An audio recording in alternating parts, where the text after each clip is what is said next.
Hello dear दोस्तों, आज का जो हमारा टॉपिक है वो है टेक्निक्स ऑफ साइंटिफिक मैनेजमेंट, जो टेलर ने ही दी थी। टेलर ने अपने सारे प्रिंसिपल साइंस बेस्ड करे और इसी को डिवाइस करने के लिए उन्होंने डिफरेंट टेक्निक्स इम्प्लीमेंट करी जो हमारे हेल्प कर रही हैं प्रिंसिपल्स ऑफ साइंटिफिक मैनेजमेंट को। इसमें सबसे फर्स्ट टेक्निक जो है वो है functional foremanship. According to this technique Taylor ने दो डिपार्टमेंट्स बनाए, एक प्लानिंग डिपार्टमेंट और एक प्रोडक्शन डिपार्टमेंट, जिसे ऑपरेशन डिपार्टमेंट भी कहा गया है। इसके अंदर 4 एक्सपर्ट्स होंगे हर एक डिपार्टमेंट में, मतलब टोटल मिलाकर 8 एक्सपर्ट्स होंगे। तो करते हैं फर्स्ट प्लानिंग डिपार्टमेंट, जिसके अंदर हम देखते हैं सबसे फर्स्ट पॉइंट जो है वो है रूट क्लर्क। रूटीन वर्ड से ही हमें समझ में आता है जो डेली वर्क की एक्टिविटीज़ होती हैं वही काम होता है क्लर्क का। ये वाला क्लर्क जो है वो इंश्योर करता है सीक्वेंस, कोई सा भी पर्टिकुलर काम कंप्लीट करने का, और स्टेजेस कौन कौन सी बिफोर बीइंग फाइनलाइज उसे पास करनी है। इंस्ट्रक्शन कार्ड क्लर्क हमारा सेकंड पॉइंट है। ये क्लर्क डिसाइड करता है कि क्या इंस्ट्रक्शंस देने हैं और ये हैंड ओवर करता है गैंग बॉस को। अब कार्ड में क्या क्या चीज़ें मेंशन हैं, उसके अंदर नेचर ऑफ वर्क रहता है और भी बहुत सारी चीज़ें वर्कर से रिलेटेड जो जानकारियां हैं वो उसमें मेंशन रहती हैं। नेक्स्ट हम देखते हैं टाइम एंड कॉस्ट क्लर्क। क्योंकि इसमें टाइम और कॉस्ट दोनों मेंशन्ड है, तो कितने टाइम में वर्क स्टार्ट होगा, कितने टाइम में फिनिश होगा और उस पर कितना कॉस्ट इनकर होगा, ये सारी चीज़ें ये डिसाइड करेंगे। उसके बाद आते हैं डिसिप्लिन ऑफिसर पर। तो ये नाम से ही क्लियर हो रहा है कि ये इंश्योर करते हैं कि सारा जो वर्क है वो डिसिप्लिन मैनर में कंप्लीट हो। अब स्टूडेंट्स देखते हैं जो हमारा नेक्स्ट डिपार्टमेंट है, जो हमारा ऑपरेशनल डिपार्टमेंट है या प्रोडक्शन डिपार्टमेंट में, उसमें कौन कौन से बॉसेस हैं। इसमें फर्स्ट है गैंग बॉस, जिनका हमने पहले भी जिक्र किया हुआ है कि उन्हें ही सारे जो इन्फॉर्मेशन है इंस्ट्रक्शन कार्ड क्लर्क की वो दी जाती है। तो यहाँ पर वो ग्रुप लीडर जो होते हैं उन्हें ही हम गैंग बॉस बोलते हैं, और वह इंश्योर करते हैं कि वर्कर्स और मशीन्स दोनों फिट इनफ हैं प्रोडक्शन के लिए, और मटेरियल भी जो है वो वर्कर्स तक ईजिली पहुँच पाए, अवेलेबल हो। नेक्स्ट आता है speed boss. Speed boss ensure करते हैं कि सारे जो वर्कर्स हैं वो रिक्वायर्ड स्पीड पर, एक्सपेक्टेड स्पीड पर अपना काम कंप्लीट कर रहे हैं, और अगर स्लो कर रहे हैं तो उनका कॉज फाइंड आउट करना और उसके लिए सॉल्यूशन ढूंढना। अब देखते हैं नेक्स्ट पॉइंट जो है रिपेयर बॉस। इनका मेन फंक्शन होता है मशीन्स और टूल्स वर्किंग कंडीशन में है या नहीं उन्हें देखना और उन्हें रिपेयर करना। लास्ट इंस्पेक्टर का काम होता है कि क्वालिटी मेंटेन कर रहे हैं कि नहीं, जितना स्टैंडर्ड जो मेंशन किया था पहले उस हिसाब से क्वालिटी मेंटेन हो रही है नहीं, अगर नहीं हो रही है तो उसके रीज़न्स क्या क्या हैं और उसके लिए करेक्टिव एक्शन लेना। तो ये सारी चीज़ों का देखने का की जिम्मेदारी होती है इंस्पेक्टर की। विद दैट हमारे 4 बॉसेस जो हैं आखिरी के वो कंप्लीट हो गए। इन ऑल टोटल 8 बॉसेस हमारे कंप्लीट हो गए हैं फंक्शनल फोरमैनशिप के।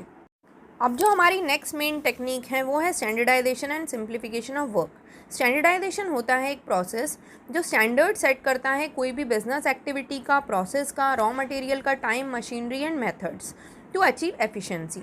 स्टैंडर्डाइजेशन ऑफ प्रोडक्ट का मतलब होता है कोई ऐसा साइज़, डिज़ाइन, क्वालिटी, शेप जो हमारी रिक्वायरमेंट और कस्टमर की टेस्ट के हिसाब से बनाया गया हो। नेक्स्ट देखते हैं सिंप्लीफिकेशन। इसी के अंदर जो एक और पॉइंट है, इसका मतलब होता है एलिमिनेट करना ऐसे साइजेस, वैरायटीज़ और डायमेंशन जो ज़्यादा यूज़ में नहीं आते, या यहाँ पर हम कस्टमर का प्रेफरेंस नहीं देखेंगे क्योंकि इट इज़ टफ ऐसे साइजेस को बनाना। तो eliminate unnecessary diversity of products, जिसकी वजह से हम thereby reduce the cost और helps in achieving economy in the use of required machine and material. ये इसके एडवांटेज। तो नेक्स्ट अब हम देखते हैं वर्क स्टडी टेक्निक्स, जिसके अंदर हमारी 4 टाइप्स ऑफ स्टडीज़ हैं, जो हैं method study, motion study, time study and fatigue study. मैं शॉर्ट में आपको ये डिस्क्राइब कर रही हूँ। मेथड स्टडी मतलब होता है कि ऐसा find out the one best method और way of performing a particular task. इसका ऑब्जेक्टिव होता है to minimise the cost of production, quality को मैक्सिमाइज करना और कंज्यूमर सेटिस्फेक्शन या कस्टमर का सेटिस्फेक्शन। नेक्स्ट आता है motion study. Motion study refer करता है कुछ भी मूवमेंट्स, मोशन मतलब होता है movements of workers while doing a task. तो 3 टाइप्स ऑफ मूवमेंट्स टेलर ने बताए हैं, जो है प्रोडक्टिव, अनप्रोडक्टिव और इंसिडेंशियल। तो इसके अंदर ऑब्जेक्टिव क्या है इसका, eliminate unproductive movements in doing a task to achieve efficiency.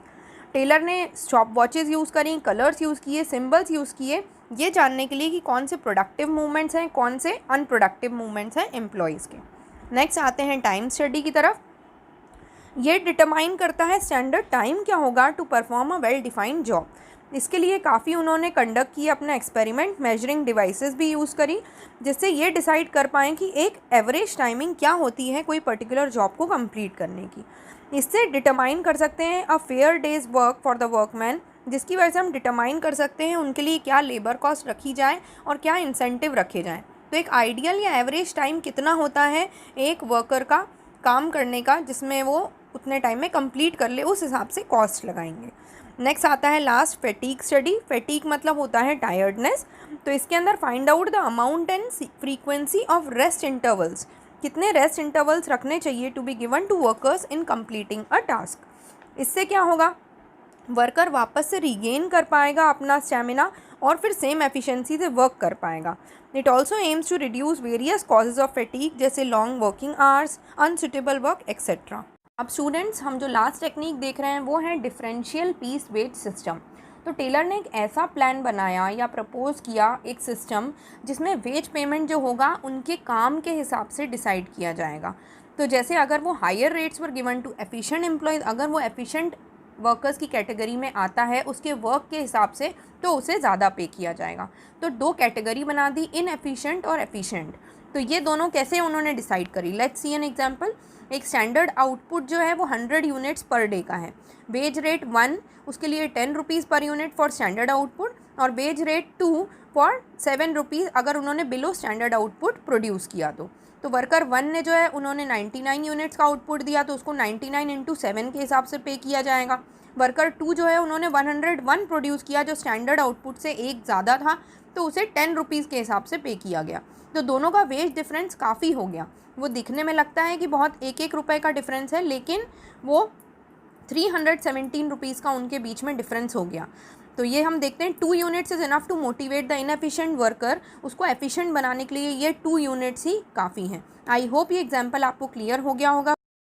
तो स्टूडेंट्स, अगर आपको ये मेरा चैनल अच्छा लगे तो प्लीज़ इसे लाइक और सब्सक्राइब करना ना भूलें और बेल बटन ज़रूर प्रेस करें ताकि आपको लेटेस्ट नोटिफिकेशन मिल पाएँ। Bye bye.